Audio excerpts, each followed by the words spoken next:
Welcome back to the Dressing Room Diaries with me, TWELLS on Tour.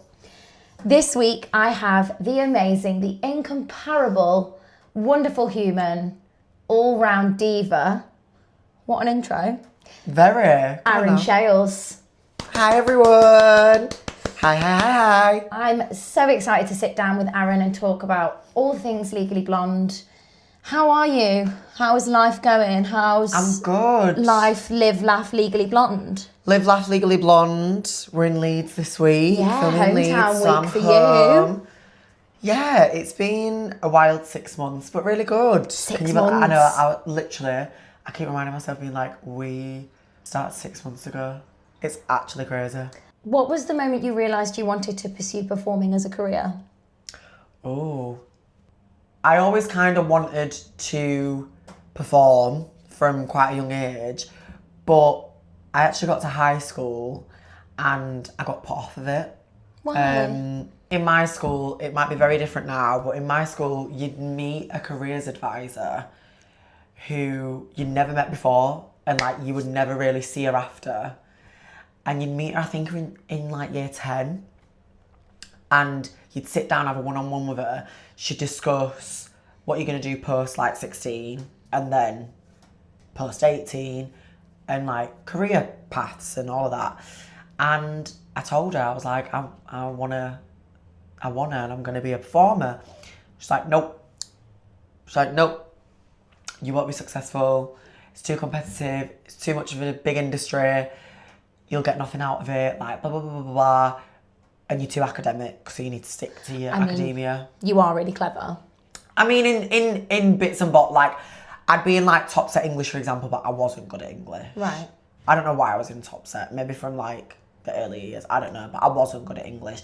I'm very much, and I say this to, like, the cast and stuff, I'm very much right or wrong. That's why I love maths. And, like, I was good at maths at school. So it really put me off, because, oh, my God, like, I have support around me, but these are the people that know me, so they can cheer me on all they want. Mm-hmm. And there could be bias there. This woman who doesn't know me is literally like, you're not going to get anything out of it. And I believed her. So then it didn't come until at some point in sixth form. I did academic subjects at sixth form, but I also did performing arts still. And at some point in sixth form, I was like, no, actually, I think I still want to do it. Yeah. So I did.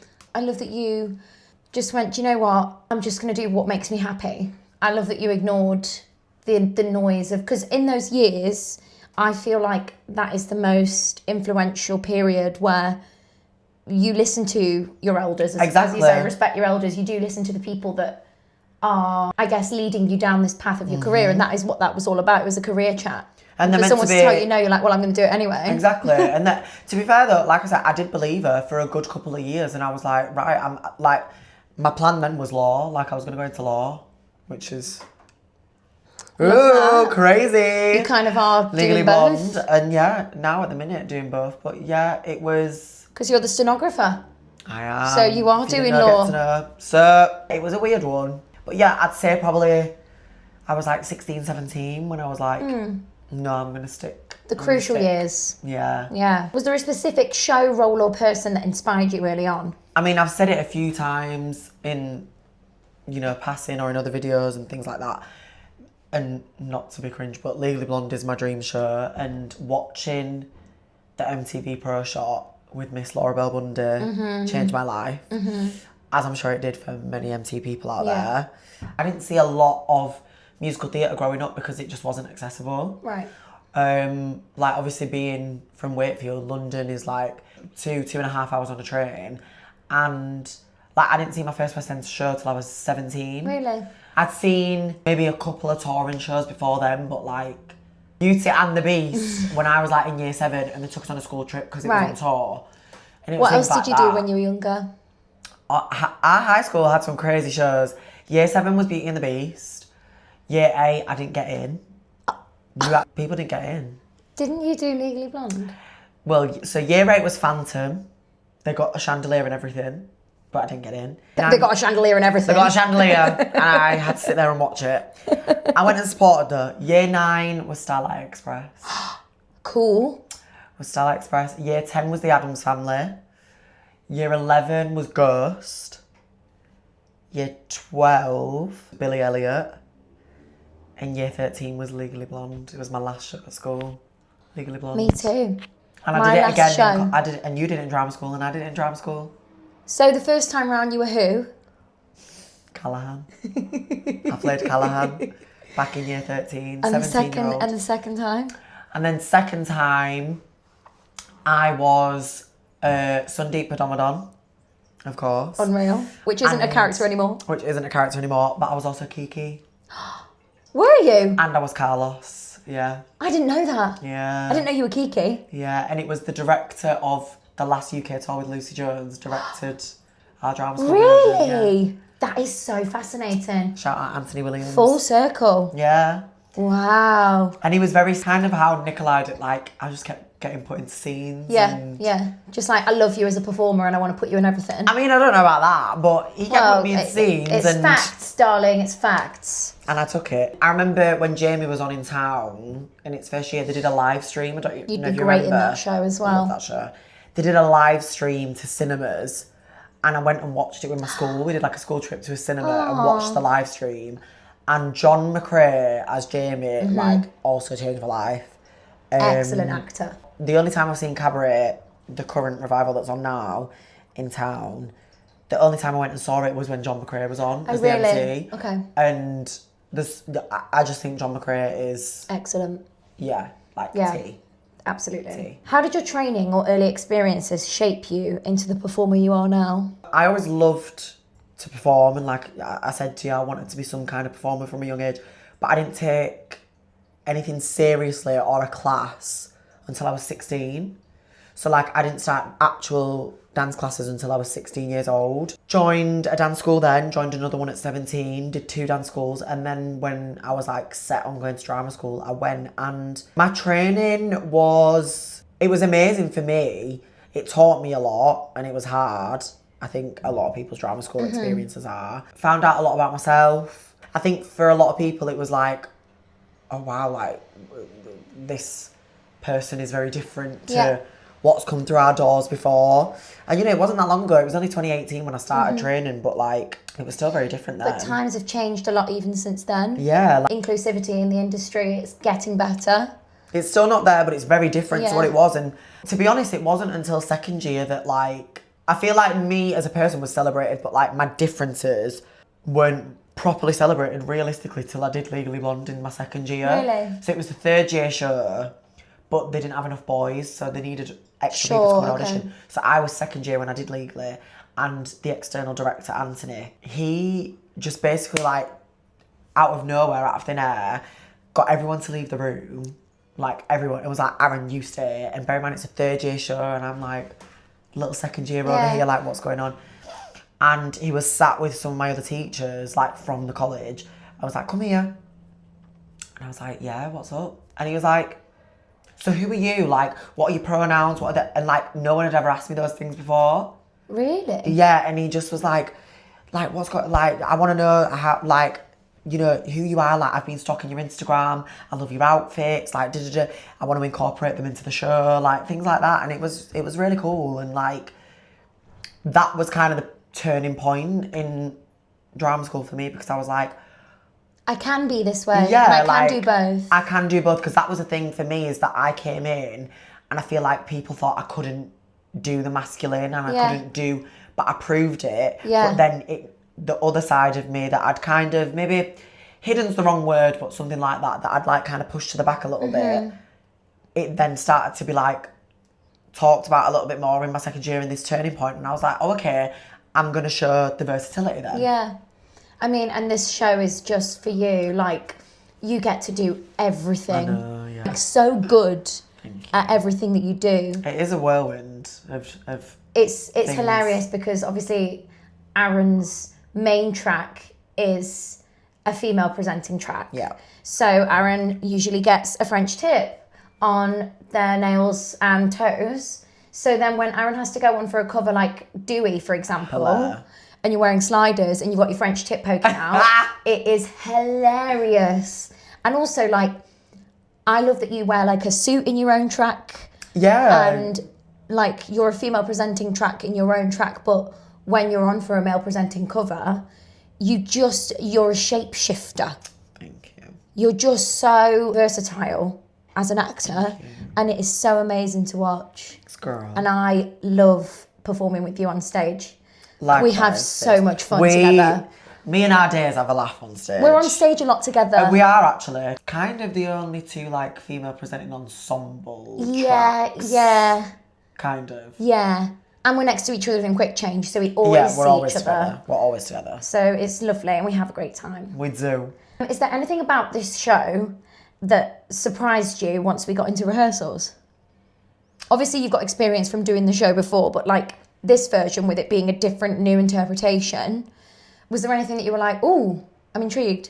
I came in with a blank slate because I knew that I had like, you know, these great feelings about the Broadway production and things like that. But I did see the UK tour, however many years ago it was, with Lucy Jones, and I really, really liked it.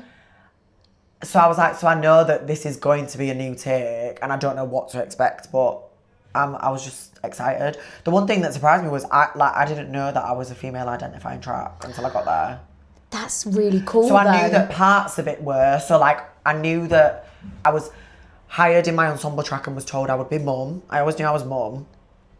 And then, but I was told that I was meant to be Whitney. Yeah. And that I was one of the professors. I was like, oh, okay. And then I thought, mum and Whitney, you know, it's like a couple of scenes here and there.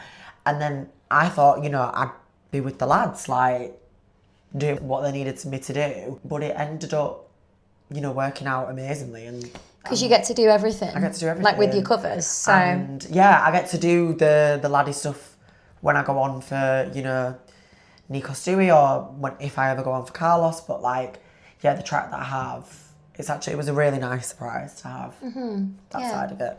If your character had a social media account, what would they post? Just choose one. Do you want me to choose for you? Yeah, you choose one. Okay, Kiki.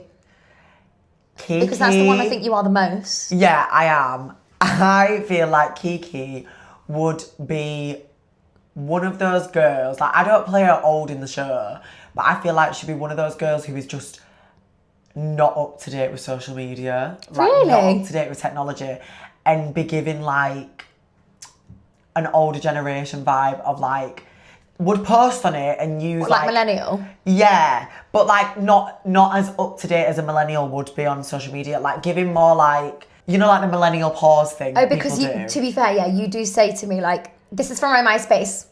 And this is what I mean. I'm not playing her old, but I'm playing her like that kind of person. Yeah. Like she's a bit behind everyone. Yeah. So like in like a little ad lib that we have like that's very quiet, but like when I say, oh, like this is from my MySpace. Yeah, film me from my MySpace. It's kind of that vibe. Or like if I talk about Facebook, which I still use Facebook now, but it's still a bit of a it's getting and a bit older. I just imagine her posting like deals in the salon, but like really 50% off on Friday. Like 50% off on Friday, but it's like really poorly edited. Like she doesn't use AI. Really poorly edited, like random shots of something, or it's a video of her like doing a deal, but she's got the millennial pause. She'll be like, so, and then she goes. It's vibes like that. That's what I think Kiki is. That's what I think. love that. I love that. Okay, so we're going into a section called What? Like It's Hard. Oh my God. What is one thing people think is difficult about being dance captain that feels easy to you? Getting into the nitty gritty dance captain questions. That feels easy to me, not to me, just personal, cutting a show. Interesting. I find cutting a show quite easy. I've also been dance captain before, and that's my least favourite and hardest thing about, I think because of the maths thing in me, it makes sense to me. Yep. And I also got taught by the absolute best, Rachel Moran, who taught me how to cut a show. I don't know, the visualising, the numbers, it just makes sense to me. So I think cutting a show is nice. One of the easiest things. That's really cool because that's rare. Because I feel like that's something every dance captain resents, is like, I've got to cut the show today. Yeah, it is tough, I'd say, like, on a time limit, of course.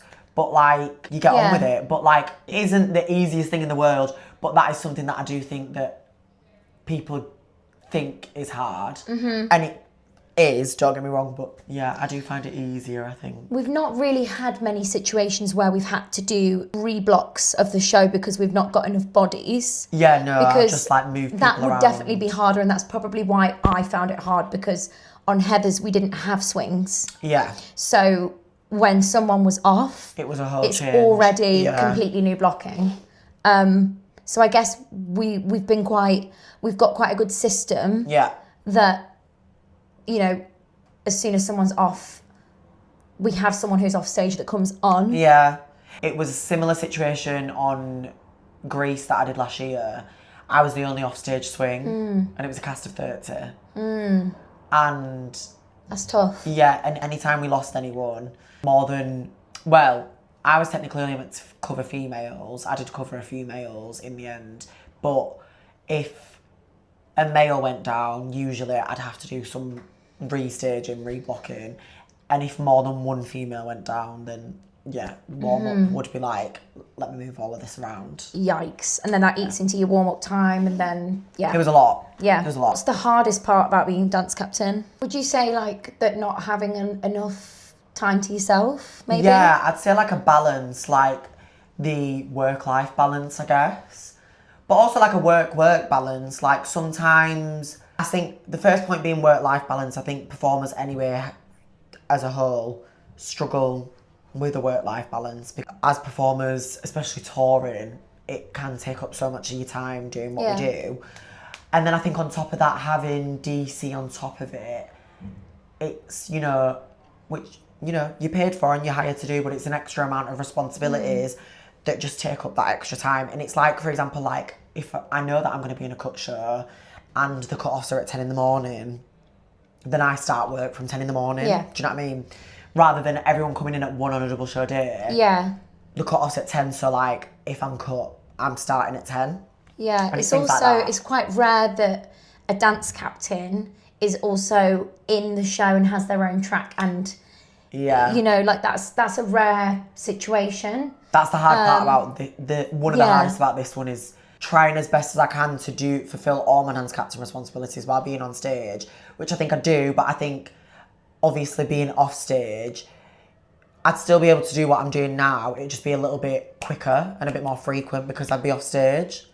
Yeah, and you have 5 tracks. I have my own track and then I cover 3, so 4 including my own. So basically Aaron's done 3 out of 4 of the tracks that they cover, and also cutting the show. Your mentality of things though is very like, I can do that. Like Yeah. if something needs to be picked up or covered, he's like, I can do that. Yeah, I'm very yes and. Yeah. I try to be yes and. Yeah. And I think that is, like you say, coming from a swing mentality. And I think It's all life skills, isn't it? Yeah, and it is actually weird being on this job and not having any swing responsibilities. Yeah. Because it's the first time I'm like, oh, it's actually a bit like... But we all kind of feel like swings. That's the thing. Like, Yeah, everyone, yeah. even though we have offstage swings, we all cover as much as the swings do. Yeah. So it feels like we're swings in a way. Yeah. What's your secret for staying calm when something goes wrong backstage? You're very good at this. I will say that. You are very calm. Secret for staying calm. Communication is key. I've been given the information and then my company on and off stage have been given the information. There's nothing we can do, like, until we get there. And I think that's what I always try, like, even, I also think, and it's not a bad thing at all. I think I just very much like zone in when something's going on. I go into very work mode. You know, I can be very loud and da-da-da. But if something's going on, then I'll usually kind of centre myself and go a little bit more. Like even the fire alarm yesterday, like people were having fun jokes out there. And like, I know we took a few photos, but in the midst of it, there was times when I'm just like... Because you're the bridge between the management and the cast. Yeah. So you're the communication part, like you say. But you are so good with communication. You speak so well to people. You hold yourself quite eloquently, and you've got just a very welcoming aura about you, which draws people to you, and that's why you're so good at what you do. Thank you. I try. It's facts. I try. How has being in this show changed you as a performer? I don't know if I've changed, to be honest. I think in my own track, actually been an eye-opening experience to have been given that opportunity to create this track with Nikolai, to have that collaboration with him, to feel seen, supported and protected by the team with my track in mind. As in, I think for everyone, but just speaking on personal experience, I think that is something that has changed me as a performer. Seeing how it is possible, I guess. It can be because done it was, easily. It was kind of there in previous jobs, like something like Anne Juliet, of course, but it was very much still like Anne Juliet, you know, was something that was already established when I went into it. So they definitely did adapt for me in different ways and different aspects. I was still kind of covering, you know, male identifying or female identifying, or had my own track that was whichever of the two. And I think, you know, even though this track is female identifying, it's still kind of not at the same time. And I think that's what the... Like, there's no gender. Yeah, that's There's what no the gender. collaboration has brought. And I think it's been really nice Yeah. to do, to see. Yeah. And to be part of, I guess. And even for your covers, who Yeah. are all female identifying as well, Yeah. because when they go on for your track, they then have their own interpretation of what they think it is. It's like it doesn't have a gender and it doesn't have to be a certain way. Absolutely not. And I love that we are showing that in this show, is that, yes, we all know and love the OG Legally Blonde, but there is so much that is up to interpretation. Absolutely. Absolutely. Enid's one of those as well. Yeah. Enid's a character that has kind of, most times it's been played by, or it's been played in a way that is stereotypical lesbian. Yeah. Kiana went into it and went, well, that's not me. Yeah, So absolutely. I'm not going to play it like that. Absolutely. And then when you go on, you play it differently to Kiana. Absolutely. And even doing Enid, like, that's a crazy achievement of, I'm like, oh wow, like, it's an amazing thing. And I just think that they've really... Gone outside the box. Yeah, gone outside the box everything. with it. Like, not just the show itself, you know, of like, we're not doing... Well, they were never going to put a carbon copy of previous productions. But I think they've really gone out the box. And I think it's paid off. I would hope. Yeah. I think so. Do you love it? I love the show. Me too. I love this version Me of the too. show. Just when we're on stage, like, I'm just so happy. Yeah, we're living our best lives at the end of the day. Yeah. It's a lot of our dream show as well. There's a lot of people, Final question. Time to wrap it up. Looking back, what would you tell your younger self at the start of your journey? Baby Az. Never change. We could talk for hours about this. Yeah, we could talk for hours. I could talk for England. If I ever teach workshops, if I ever go back to like my high school or my drama school and like they ask me to, you know, say something, it's always something along those lines, is to always stay true to yourself. When people say like hone your craft, like the your is the key word there, it's your craft. And you have inspirations along the way, you have teachers along the way, you have role models, X, Y, and Z. But at the end of the day, it's still your path. Only you can do the work on it. Like, someone can teach you so much. It's yourself that has to put the work in to apply those things that they've taught you to only progress. Never change, really, because I didn't shy away from who I was and didn't give up on who I was to get somewhere else or to achieve something.